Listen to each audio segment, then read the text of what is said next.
Hi, I'm Andrea López, and I'm going to talk about relative orbit estimation with wide field of view binary X-ray sensing.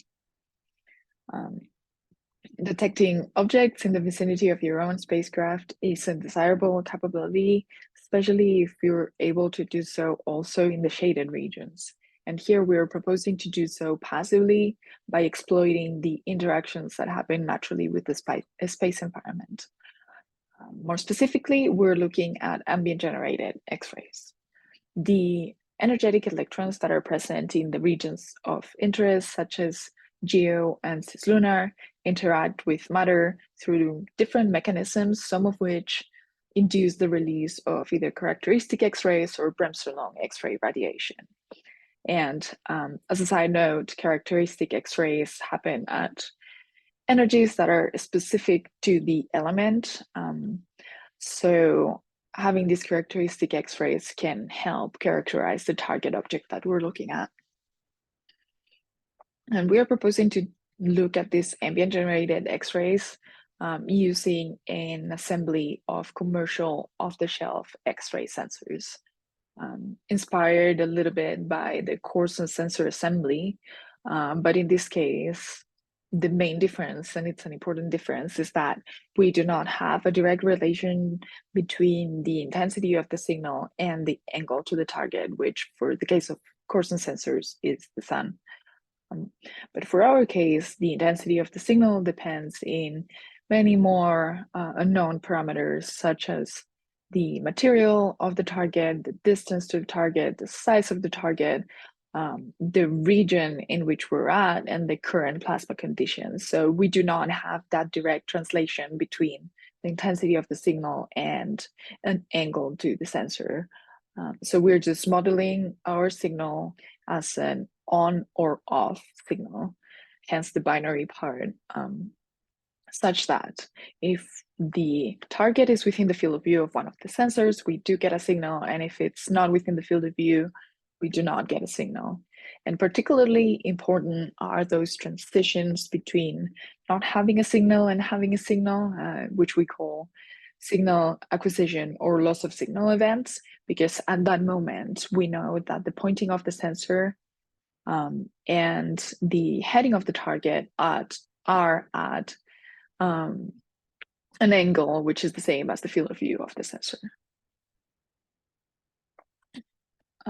We did a very simple experiment just to test this on or off hypothesis using an aluminum foil baffle and rotating our sensor such that, as you can see here on the right, when the target is at an angle bigger than the field of view of the sensor, we do not get a signal, and when the target is within the field of view, we do get the signal.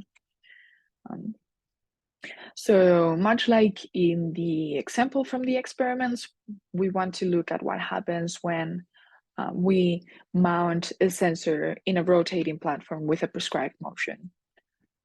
So in here, the circle represents the field of view of the sensor as it swipes the sky, and the star represents the heading of the target, which is static in this example. So as the sensor moves around, when the target is within the field of view of the sensor, we start having a signal, and when the target is out of the field of view, the signal drops. And at this moment, we have two valid solutions for the heading of the target, and we cannot disambiguate this solution. But if we get a signal from a different sensor, we can unequivocally identify where the target is. So we need multiple events from multiple sensors to disambiguate and have a unique heading for the target. So as you can see in the previous example, having two sensors that can view a target helps identify where the target is located. So the configuration that we are proposing here, or that we're working with here, is a partially overlapping 6-sensor cluster that is mounted on a rotating platform, as you can see in the animation in the middle. We, in previous work, we did a more in-depth study of the different sensor configuration and how that affects the coverage and the average error that you can obtain. And we even did a study on multiple clusters in different configurations, but for that, I'll refer you to our previous work. So now we want to be able to estimate the relative motion of this object that we're detecting.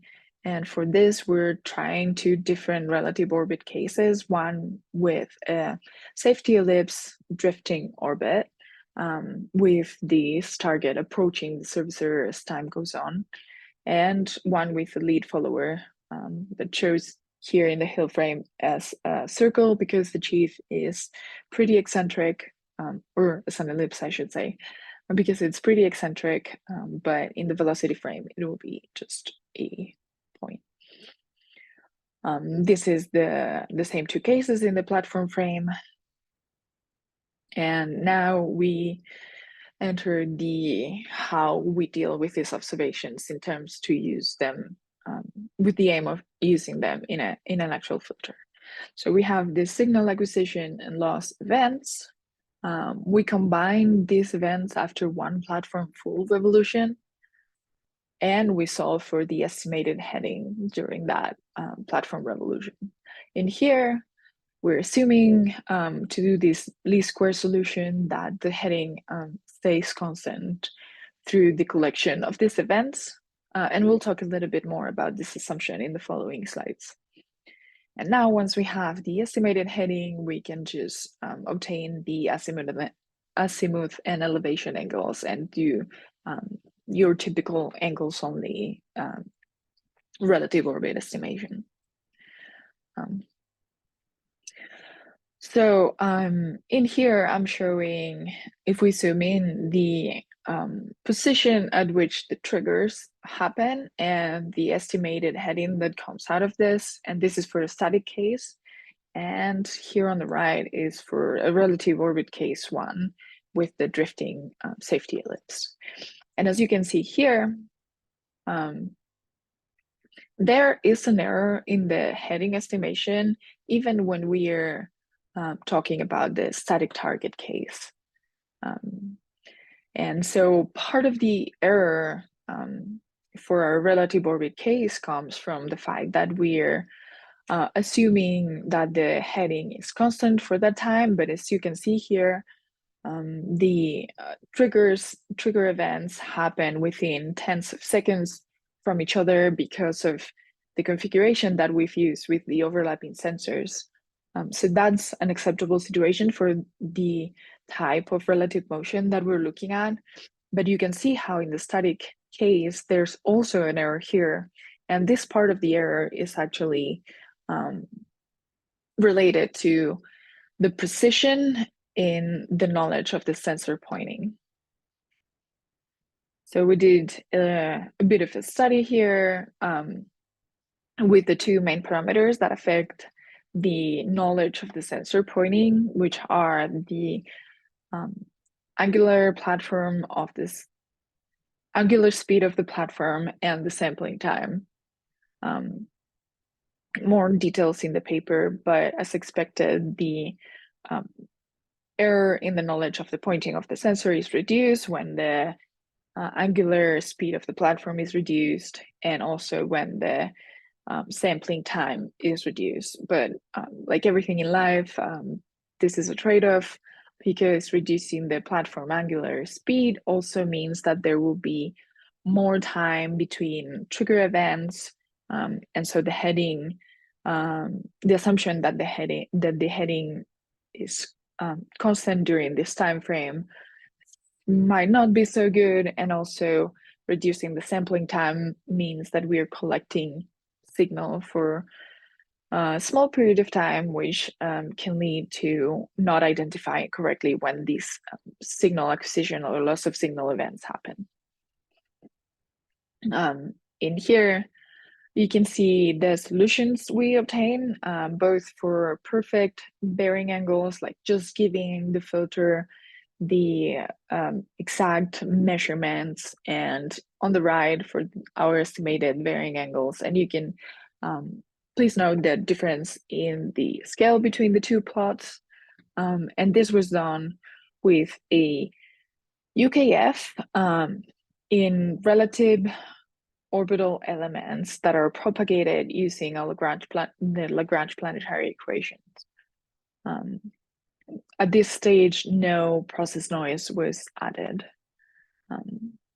So we can see here how even for the example with the perfect bearing angles, we have non-convergence of the filter, and even in some cases a divergence.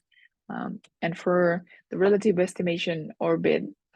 orbit estimation case too, we have a similar behavior. And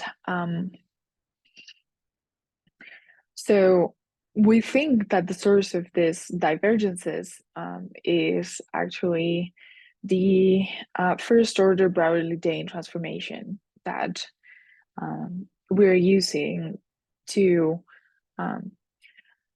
change the mean relative orbit elements that the filter is propagating in its dynamics to oscillating relative orbit elements that are then used to